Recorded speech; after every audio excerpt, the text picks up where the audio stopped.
नेपाल की कैबिनेट ने एक अहम फैसले में नेपाल का नया राजनीतिक नक्शा जारी किया है। इस नक्शे में लिम्पियाधुरा कालापानी और लिपुलेख को नेपाल की सीमा का हिस्सा दिखाया गया है। नेपाल की कैबिनेट ने इसे अपना जायज दावा करार देते हुए कहा कि महाकाली यानी शारदा नदी का स्रोत दरअसल लिम्पियाधुरा ही है, जो फिलहाल भारत के उत्तराखंड का हिस्सा है। भारत इससे इनकार करता रहा है। नेपाल की कैबिनेट का फैसला भारत की ओर से लिपुलेख इलाके में सीमा सड़क के उद्घाटन के 10 दिनों बाद आया है। लिपुलेख से होकर ही तिब्बत चीन के मानसरोवर जाने का रास्ता है। इस सड़क के बनाए जाने के बाद नेपाल ने कड़े शब्दों में भारत के कदम का विरोध किया था। भारत के कदम का विरोध काठमांडू में नेपाल की संसद से लेकर काठमांडू की सड़कों तक दिखा। दरअसल 6 महीने पहले भारत ने अपना नया राजनीतिक नक्शा जारी किया था, जिसमें जम्मू और कश्मीर राज्य को 2 केंद्र शासित प्रदेशों जम्मू कश्मीर और लद्दाख के रूप में दिखाया गया था। इस नक्शे में लिम्पियाधुरा कालापानी और लिपुलेख को भारत का हिस्सा बताया गया था। नेपाल इन इलाकों पर लंबे समय से अपना दावा जताता रहा है। नेपाल के कृषि और सहकारिता मामलों के मंत्री घनश्याम भूसाल ने कांतिपुर टेलीविजन से कहा, ये नई शुरुआत है, लेकिन ये नई बात नहीं है। हम हमेशा से ये कहते आए हैं कि महाकाली नदी के पूरब का हिस्सा नेपाल का है। अब सरकार ने आधिकारिक तौर पर उसे नक्शे में भी शामिल कर लिया है। हालांकि घनश्याम भूसाल ने ये भी कहा है कि इस मसले पर आधिकारिक हल के लिए भारत के साथ कूटनीतिक बातचीत जारी रहेगी।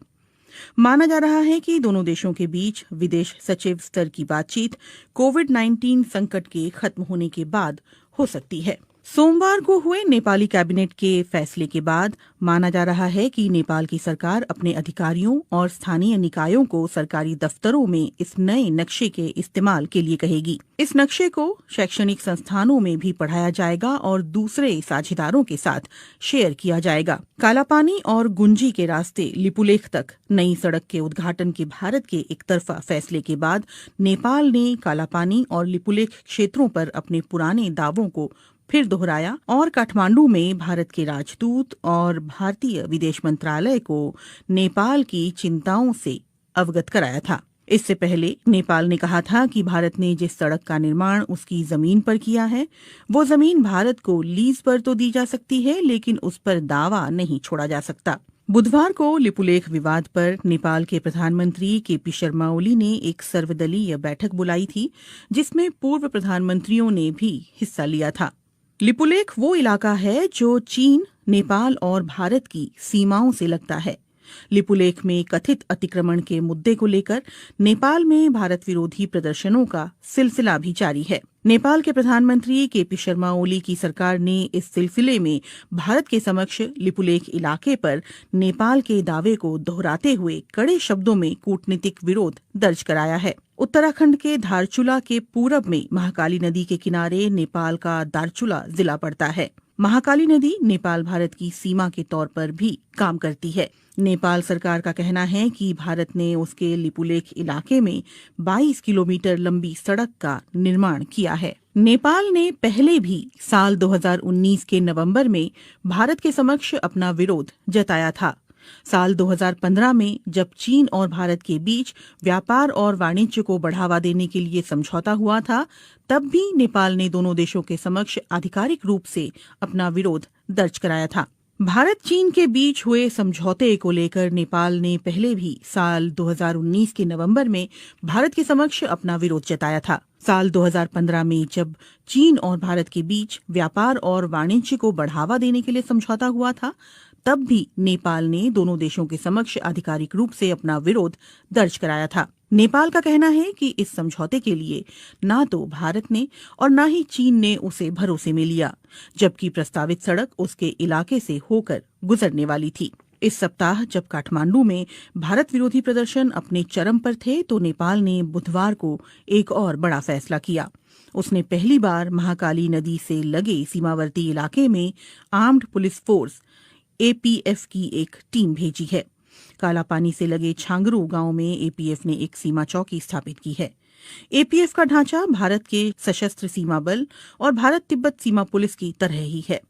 साल 1816 में हुई सुगौली की संधि पर दस्तखत के 204 साल बाद नेपाल ने आखिरकार 3 देशों की सीमा से लगने वाले अपने इस इलाके की सुरक्षा के लिए कदम उठाया है। 2 साल तक चले ब्रिटेन नेपाल युद्ध के बाद सुगौली की संधि हुई थी, जिसके तहत महाकाली नदी के पश्चिमी इलाके की जीती हुई जमीन पर नेपाल को अपना कब्जा छोड़ना पड़ा था। कालापानी विवाद के बाद इस सप्ताह लिपुलेख को लेकर काठमांडू में हुए विरोध प्रदर्शन और भारत नेपाल के कूटनीतिक घमासान से एक बार फिर दोनों देशों के संबंधों में खटास आ गई है। हालांकि विवाद के कुछ एक मुद्दों को छोड़ दें तो दोनों देशों के संबंध हाल के समय में तकरीबन मधुर ही रहे हैं।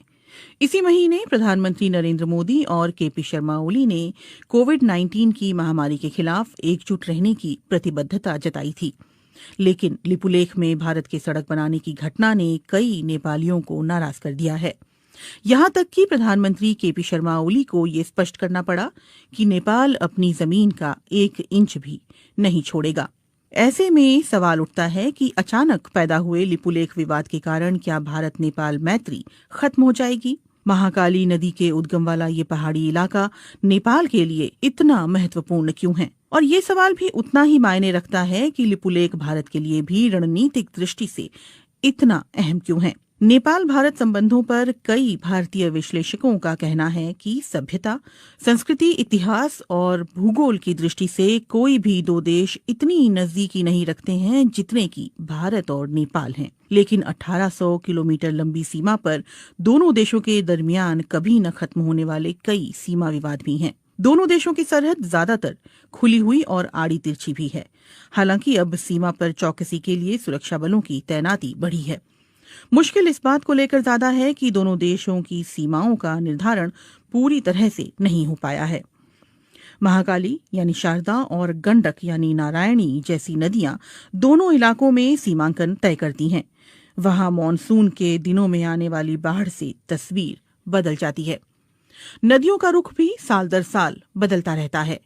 कई जगहों पर तो सीमा तय करने वाले पुराने खंभे अभी भी खड़े हैं, लेकिन स्थानीय लोग भी उनकी कद्र नहीं करते। सामान्य परिस्थितियों में लोगों का एक देश से दूसरे देश आना जाना लगा रहता है। भारत और नेपाल के सर्वे अधिकारी और टेक्नीशियंस सालों की साझा कोशिश के बावजूद अभी तक कोई ऐसा नक्शा नहीं बना पाए हैं जिस पर दोनों देश सहमत हों। नेपाल के सर्वे विभाग के पूर्व महानिदेशक बुद्धिनारायण श्रेष्ठ की रिपोर्ट के मुताबिक साल 1850 और 1856 में भारत और नेपाली अधिकारियों ने मिलकर एक नक्शा तैयार किया था। बुद्धिनारायण श्रेष्ठ के मुताबिक महाकाली नदी लिम्पियाधुरा कालापानी से उत्तर पश्चिम में 16 किलोमीटर दूर से निकलती है और सुगौली की संधि में इस नदी को दोनों देशों की सरहद करार दिया गया था।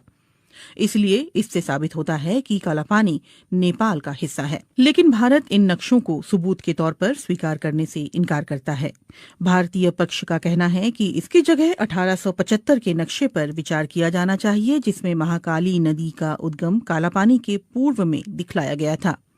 गौरतलब है कि 1875 के नक्शे पर नेपाल के दस्तखत नहीं हैं। काठमांडू में इस मामले पर जानकारी रखने वाले अधिकारियों का कहना है कि नेपाल और भारत की सीमा के निर्धारण का काम ज्यादातर पूरा कर लिया गया है। हालांकि नदी वाले इलाकों में ये काम पूरा नहीं हो पाया है। नेपाल की पश्चिमी सीमा पर महाकाली नदी और दक्षिणी सीमा पर गंडक नदी दोनों देशों की सीमा निर्धारण करती है, लेकिन यहाँ नक्शा तय करने का काम अभी भी अधूरा है।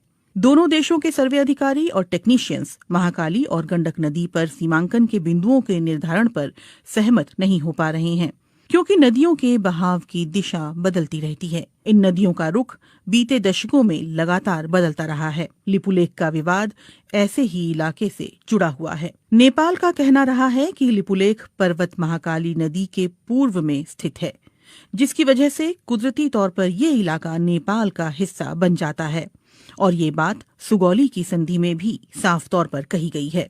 एनसाइक्लोपीडिया ब्रिटानिका के अनुसार सुगौली की संधि से ब्रिटेन नेपाल युद्ध की औपचारिक तौर पर समाप्ति हुई थी। संधि की शर्तों के तहत नेपाल ने तराई के विवादास्पद इलाके और महाकाली नदी के पश्चिम में सतलुज नदी के किनारे तक जीती हुई जमीन पर अपना दावा छोड़ दिया था। अगर सुगौली की संधि ये स्पष्ट रूप से कहती है कि महाकाली नदी का पूर्व का इलाका नेपाल का है, तो फिर समस्या कहाँ है? नेपाली इतिहासकारों और सर्वे अधिकारियों का कहना है कि दोनों देशों के बीच गलतफहमी इस बात को लेकर है कि महाकाली नदी का उद्गम स्थल कहाँ है और विवाद की जड़ यही है। इसीलिए सवाल उठता है कि महाकाली नदी कहाँ से निकलती है, लिम्पियाधुरा की पहाड़ियों से या फिर लिपुलेख से। गुंजी गांव के पास जहां लिपुलेख जाने वाली सीमा सड़क बीते शुक्रवार खोली गई थी, वहां दो छोटी नदियां आकर मिलती है। एक धारा दक्षिण पूर्व के लिम्पियाधुरा की पहाड़ियों से निकलकर आती है, तो दूसरी धारा दक्षिण में लिपुलेख से आती है। नेपाल के विशेषज्ञ और अधिकारियों का कहना है कि महाकाली नदी लिम्पियाधुरा से निकलकर उत्तर पश्चिम में भारत के उत्तराखंड की ओर बढ़ती है, लेकिन इसके ठीक उलट भारतीय पक्ष का कहना है कि महाकाली नदी का रुख नेपाल की ओर उत्तर पूर्व में है। उनका कहना है कि लिपुलेख से निकलने वाली जलधारा ही दरअसल महाकाली नदी का स्रोत है और इसी से दोनों पड़ोसी देशों की सीमाओं का निर्धारण होता है। 8 मई को लिपुलेख के लिए सड़क मार्ग खोले जाने के बाद आई नेपाल की कड़ी प्रतिक्रिया पर भारत ने इस फैसले का बचाव करते हुए कहा कि किसी भी नेपाली क्षेत्र का अतिक्रमण नहीं किया गया है और ये सीमा सड़क कैलाश मानसरोवर की पारंपरिक धार्मिक यात्रा के रूट पर ही बनाई गई है। लेकिन नेपाली इतिहासकारों, अधिकारियों और जहां से भारत ने 8 मई को लिपुलेख जाने वाली सड़क का रास्ता खोला है, यानी गुंजी गांव के लोगों का ये कहना है कि नेपाली पक्ष के पास इस बात को लेकर पर्याप्त सबूत हैं कि सुगौली की संधि के अनुसार लिपुलेख और उस इलाके के कई गांव नेपाली क्षेत्र में आते हैं। विवाद दूसरे इलाकों को लेकर भी है। नेपाल की सरकार लगातार इस बात पर जोर देती रही है कि लिपुलेख और गुंजी गांव के अलावा भारत ने महाकाली नदी के उत्तर में उससे लगे कई इलाकों पर भी अपना कब्जा कर रखा है, जिसमें कालापानी भी शामिल है। कालापानी में भारत चीन युद्ध के दौरान 1950 में आईटीबीपी ने अपनी चौकी स्थापित की थी। इसके अलावा सुदूर पश्चिम में स्थित लिम्पियाधुरा को लेकर भी दोनों देशों के बीच विवाद है। वहीं नेपाल की राष्ट्रीय राजनीति में 3 दशक से भी ज्यादा समय से महाकाली कालापानी का मुद्दा उठता रहा है। नेपाल के सर्वे विभाग के अधिकारियों का कहना है कि लिपुलेख और कालापानी हिमालय क्षेत्र के सुदूर इलाके हैं जहां पहुंचना बहुत मुश्किल है और वहां कोई इंसानी आबादी नहीं रहती। यही वजह है कि नेपाल ने वहां सीमा सुरक्षा चौकी स्थापित नहीं की। अधिकारी ये भी कहते हैं कि सुगौली की संधि के अलावा नेपाल के पास और भी सबूत हैं, जिनमें संधि पर दस्तखत से पहले ब्रितानी अधिकारियों को लिखी चिट्ठी और उस दौर के दस्तावेज शामिल हैं। नेपाल कालापानी और गुंजी के स्थानीय लोगों की मालगुजारी रसीद और नेपाली मतदाता होने का पहचान पत्र भी सबूत के तौर पर दिखा रहा है। इसके अलावा साल 1908 में मानसरोवर की यात्रा करने वाले भारतीय संत योगी भगवान श्रीहंस और 30 और 40 के दशक में वहां जाने वाले स्वामी प्रणवानंद ने भी अपने यात्रा संस्मरणों में लिपुलेख के दक्षिण में छांगरू गांव में नेपाली सुरक्षा कर्मियों की मौजूदगी के बारे में विस्तार से लिखा है। कई नेपाली अधिकारियों और पत्रकारों ने बीते दशकों में कालापानी की यात्रा के बाद वहां के स्थानीय लोगों के पास मौजूद उनके नेपाली दस्तावेज इकट्ठा किए हैं। इनमें लिपुलेख से लगे गुंजी गांव और कालापानी के आसपास के गांव भी शामिल हैं। भारत नेपाल के दावे को खारिज करता रहा है। काठमांडू में भारतीय दूतावास और उसके विदेश मंत्रालय ने अपनी तरफ से माहौल शांत करने की कोशिश करते हुए कहा है कि दोनों देशों के विदेश सचिव स्तर की वार्ता में इन मुद्दों पर बात की जाएगी। नेपाल में संसद से सड़क तक भारत विरोधी नारे गूंज रहे हैं और इसके बावजूद कालापानी और लिपुलेख को लेकर दोनों देशों के बीच छिड़ा विवाद सुलझता हुआ नहीं दिख रहा।